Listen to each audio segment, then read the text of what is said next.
and welcome to today's webinar. The webinar today is on the key recruitment trends for BD marketing in PS and legal for H1 2023. Essentially, the webinar will give you an opportunity to hear from some of the team today on our key takeaways from our latest piece of research that we've just compiled and will be released in the coming days. I'm going to start the webinar with some introductions so you know who you're speaking with. So the team on the call today, there's me, obviously. So hi, my name is Matthew Gardner. You're also joined by some of my esteemed colleagues. So we have Christine and Ben on the call. Christine and Ben, as I know many of you will know, do more of our senior manager, head of level recruitment. And then we've also got Grace and Sophia on the call who do more sort of senior exec level hiring. I'm going to hand you over to the team very shortly. Christine will kick off with essentially some discussion around pay and bonuses. That will be followed by Grace, who will talk about all things hybrid working. That will be followed by Sophia, who will be discussing diversity and inclusion. And then finally, Ben will be talking all things hiring trends, recruitment, before I wrap things up with a bit of a summary. So that's us. Outside of the people on the call today, there is a much larger team that work here at Ambition, which again, some of you will have dealt with over the years. So we've got individuals that also cover FTC recruitment, as well as wider practice and consultancy roles. So that's us. In terms of what we'll be sharing today, on top of sort of our own insights that we gather, I guess, in our sort of day-to-day roles, we also did a really extensive piece of research, which included surveys of over 500 professionals within the industry. Essentially, there's 3 data sets that we gathered. First piece of data is from essentially our candidate and employee network. So these are people that are BD marketing professionals within legal and PS. Second piece is from, I guess, employers or firms. So this is a combination of two data sets. So one being recruitment and HR professionals. So these are the people that are responsible for, I guess, hiring processes. And then also we collated some data from hiring managers themselves. So BD directors, marketing directors, CMOs, and so forth. Again, on our report, we'll go into a little bit more detail about the makeup of the data, but we managed to get a pretty good cross-section of the markets. There's a real mixture of firm sizes, candidate levels, UK firms, international firms. So hopefully the data that we present today is relevant to all of you on the call. So yeah, that leaves me to pass you on to Christine, and then you'll hear from me towards the back end of the presentation. So over to you, Christine. Thank you, Matt. Yeah, so I am going to discuss the findings from our bonus and bonus section of the survey. Obviously, when anyone's considering any new career move, pay and bonus is really the kind of number one topic that we discuss with candidates. So yeah, if you look at the chart below, we were keen to understand the salary increases individuals had received if they had changed jobs within the last 12 months. We would assume that most people who answer this question would have moved externally rather than internally. So almost 50% of people said they received a pay increase of at least 16% if they had changed jobs, which definitely correlates to the salary increases that we've seen in the market. With it being such a job-rich and candidate-short market, and with many of those candidates being passive in the market, firms are really having to pull out all the stops on the salary front to entice individuals from their current roles. However, if we move on to the next slide, in comparison to this, if you look at the graph on the left-hand side, which shows how much firms plan to increase salaries in 2023, the resounding answer was between 3 to 5% increase. This is making it incredibly hard for firms to retain talent to the external market, as they can't compete with the large increases that they're offering. So yeah, really clearly there is quite a large gap between salaries being offered externally as opposed to uplifts internally. So it'll be interesting to see how this kind of plays out over the next few months, because it's definitely not sustainable. But yeah, it'll be interesting to see what happens in the next sort of 6 months, 12 months. So the graph on the right shows how much firms expected their average bonus payouts to be in 2023. 50% of firms stated a 3.5% bonus, with 29% stating between a 6 to 10% bonus. We have noticed individuals, especially kind of more at the kind of senior end of the market, so senior managers, head ofs, etc., taking bonuses into account a lot more when considering an overall package. We've definitely seen some firms increase their bonus offering to retain their current staff, but it's also attracting new staff as well. Move on to the next slide. We were keen to understand the main motivations for individuals moving roles. So people were allowed to kind of select their top 3 choices. From the chart, we can see that career progression was top choice selected, along with better pay, being made redundant, following closely behind. Obviously kind of not surprising that career progression and pay were kind of top of the list, but we were surprised that being made redundant was kind of so far up the list, because we haven't really seen this in the market as of yet, and we don't really plan to see either. But yeah, obviously there was quite a few choices, so it may have just been that a couple of people pressed that. So yeah, I wouldn't really see that as a negative. If you look at the chart on the right hand side, it was positive to see that 60% of people said that they discussed their career development with their line manager over the last 12 months. However, what I think is more concerning is that 4% of people had not had that conversation, which making them much more susceptible to the external market, especially as you know that career development and progression is one of the main reasons why people are looking to leave their roles. If you are considering a move, I think it's definitely worth having a conversation with your line manager before looking elsewhere, as this could kind of help rectify any issues, as well as understanding the kind of progression route that you have in your current role, and vice versa. If you're a hiring manager and you want to retain staff, then I think it's really important to make sure that you're having these conversations, because yeah, obviously if you want to retain those kind of value members of staff, they need to kind of know what their development is going to be. Yeah, moving on, we have had quite a few firms who were keen to understand how their benefits stack up against their competitors and how they can differentiate from other firms. I think some firms introduced new benefits, with a lot of them being kind of relating to kind of family-friendly policies. So whether that's sort of increased maternity or paternity leave enhancement, or kind of improved childcare assistance, etc. I personally feel that that's been really important, and I think it shows that lots of firms have been really listening to what their employees have wanted and also need to add kind of real value to their careers. And then following on from this, with the benefits piece, with the cost of living crisis very much hitting home, we wanted to see if any firms had introduced an additional benefit to help with this. 36% of firms said they had given additional support, which is great. And I think, again, showing, I think, how much more in tune firms have been with their employees. So all quite positive new things when it comes to the benefits piece. So I'm now going to pass you on to Grace, who's going to talk about hybrid working. Thanks, Christine. So following on from Christine, a big topic we are still seeing a big interest in is the hybrid working piece. Since the pandemic, hybrid working has definitely become the new norm across the legal sector, as we already know. And for the future, we don't see any change on this coming up. Most firms have adapted new policies such as 50-50 splits or a set 3 days in the office model, for example. But we wanted to further look into both the employees' and employers' preference to the overall topic.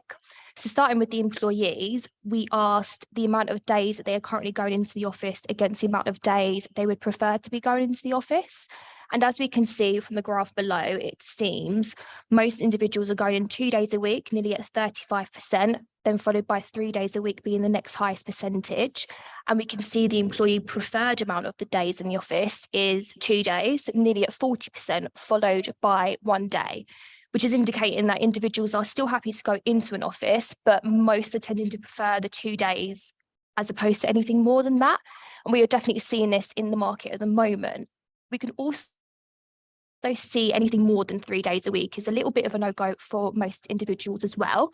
And going on to the next slide, which is focusing on the employers, we asked how many days they expect their employees to be going into the office. And from the left-hand side graph, we can see 3 days is the leading one by a large 73%. So when we compare this to the employee side, we can see the expectation from employers versus the employees is still quite different, with the employees wanting 2 days and the employers wanting 3 days, which is definitely something we do see in the market. And we do advise firms to bear this in mind for both the external market and the internal teams, as individuals are finding more days clearly off-putting. And we do advise employees to not take these policies at face value, particularly when looking at the external market, as although these policies are in place, this doesn't necessarily mean the firm doesn't offer some form of flexible working. And then coming onto the right-hand side image, we asked employers if they would be flexible on days required in the office to secure a potential candidate. And it is really interesting to see that nearly 60% of people said yes. I would definitely say most firms are fairly flexible on this, but we don't find many nudging on their policy if they are a firm that has one set. However, this can be different for different roles. In our experiences, is much more for specific scenarios. For example, if there's like a contract position or more of a specialist type role.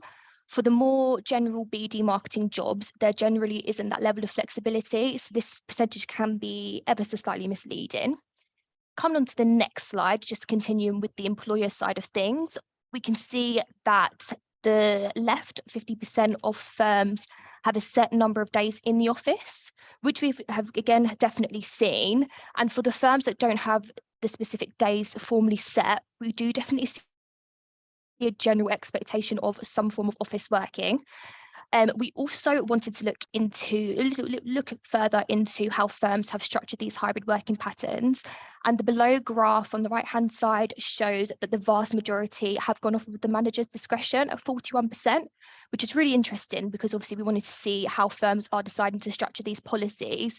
And, you know, although these firms have these policies and days set, a lot of the decision-making on days is decided by the managers, and the hybrid working is generally something that seems to be quite team dependent. So now passing you on to Sophia, who will be discussing diversity and inclusion. Thanks, Grace. So with D&I in the forefront of everyone's minds, we were really keen to find out what employees had to say about the D&I piece. We asked employees when considering a new firm or job opportunity, would they review the firm's D&I policy? As you can see here, 59% said yes and 41% said no. We weren't surprised with this result. Questions surrounding D&I come up regularly. For example, a lot of candidates are keen to know what networks they can be involved in, such as the Diversity Network, Christian Network, and others, of course. Some firms are now putting this on their job specs too, which is really great to see. We did also ask this question 6 months ago, and whilst the percentage has only increased slightly, it has gone up, which highlights that D&I is an increasingly important factor for job seekers. So if we go on to the next slide, you can see we were keen to find out what new policies or initiatives employees would like to see their current firm adopt to help improve D&I. So these included, firstly, pay transparency. One of the reasons for this is that it can often be difficult for candidates to establish suitability if they are unaware of the salary being offered. So due to increased demand for talent, candidates are being more selective. Therefore, they are understandably keen to know all the information before going forward with an application. So secondly, more religious awareness. This is a really important one. And an example of this could be to have greater flexibility and awareness of religious holidays, and to be aware of how these may impact people in the workplace. For example, periods of fasting. And then thirdly, we've got unconscious bias training. So this is something that is coming up a lot. And we have certainly seen a lot of firms beginning to implement this, which is really great. And then finally, the firm truly aligning to their policies. So there is a bit of concern around firms' discussions around D&I, that they are a bit of lip service. So it's really important for firms to clearly outline and truly embody their D&I policies in order to attract and retain talent. So if we go on to the next slide, what are firms actually doing on the D&I piece? We asked Does your marketing and BD function have a clear strategy to address ED&I goals? So it's great to see that 86% said yes, but also slightly concerning that 14% had no clear strategy in place. In summary, we are happy to see that firms are taking note, and there has certainly been improvement on the D&I front, but I do think firms still have a long way to go. A clear D&I policy, which is actively demonstrated in day-to-day work life, is extremely important and is something that employees are valuing more and more.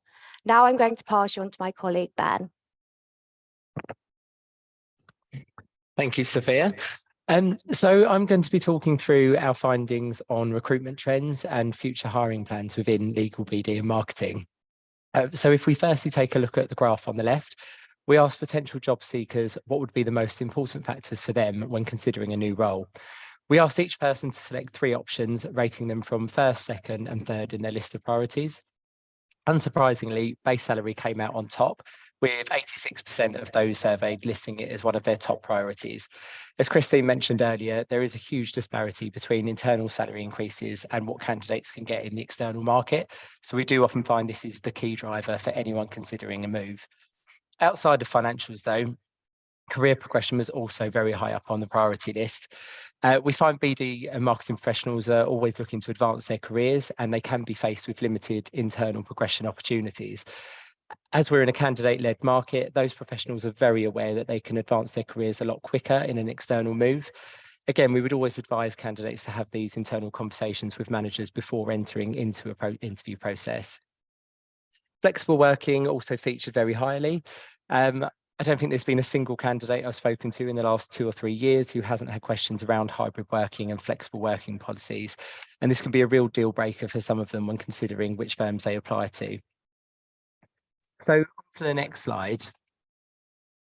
For the graph on the right, we asked employees how long they intended to stay in their, back onto the last slide, sorry. So for the graph on the right, we asked employees how long they intended to stay in their current position before moving firms. Around 45% of those surveyed had said they intended to move within the next 12 months, which we were quite surprised to see given how much movement there was already in the market in 2022.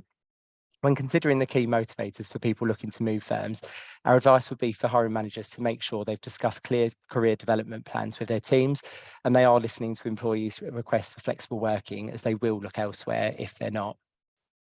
So on to the next slide.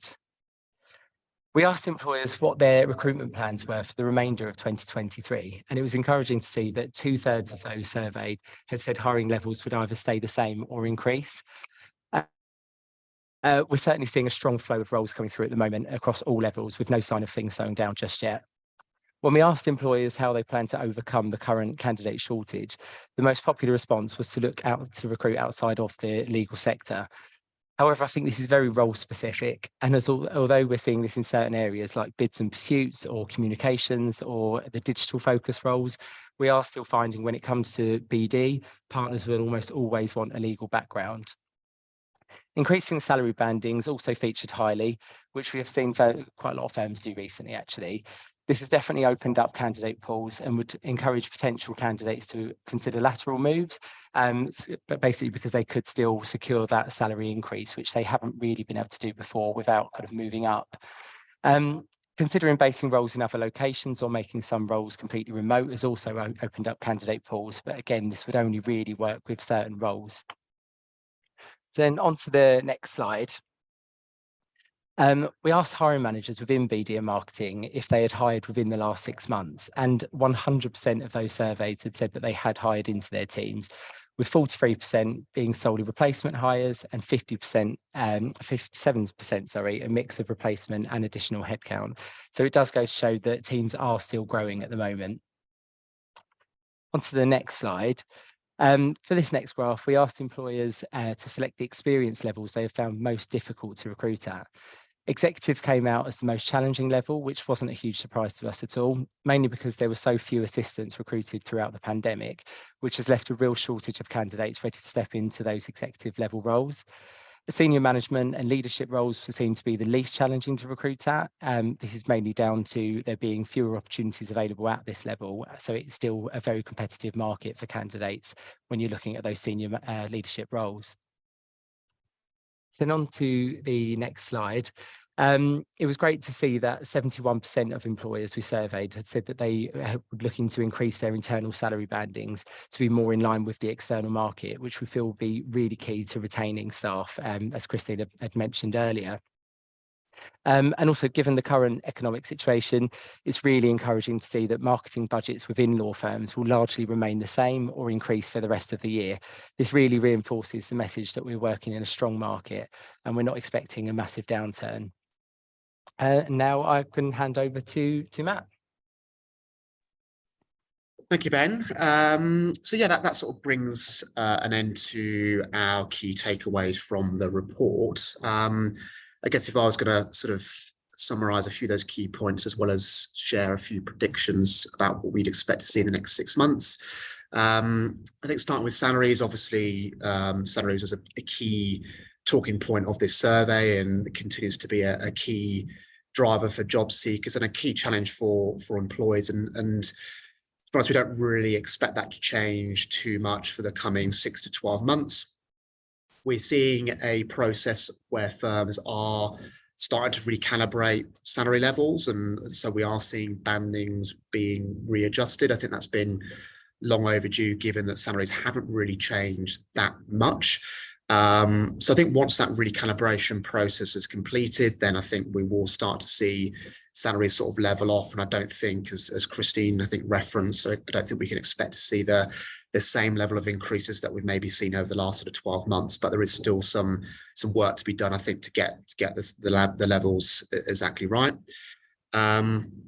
Roles as an opportunities and generally the job market, I think sort of the macro picture, you will see slightly less job numbers in the market, but we're comparing it to an extreme market that we've seen sort of the last sort of 18 months. So as some of the data has indicated, as some of the team has sort of shared, the market is still very buoyant, and it's still one which we'll describe as job rich, candidate short. And given the market that we operate in, there's always high churn, there's always a high level of replacement hiring. So we don't expect that to change in the next sort of 6 months. We are seeing firms maybe be a bit more what I'd call sort of considered with their hiring.